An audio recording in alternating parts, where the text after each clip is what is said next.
So right here, I'm just setting up the X, Y, and Z axis on my machine. Uh, I had used double-side tape and painter's tape with super glue to hold down the material. It kept it very solid. I was very happy with it. And the CNC that I'm using is a Shipoko 5 Pro. It's a 48 inch by 48 inch platform.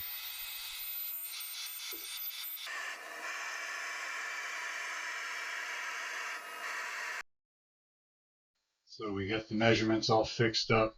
Now we're getting the right cutout.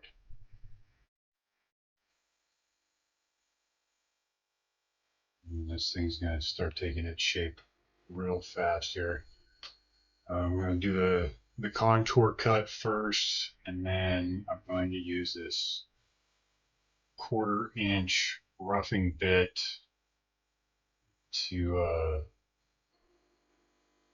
pocket out the juice pockets that I'm going to be making. And then later I'm going to finish out with a bolt cutter.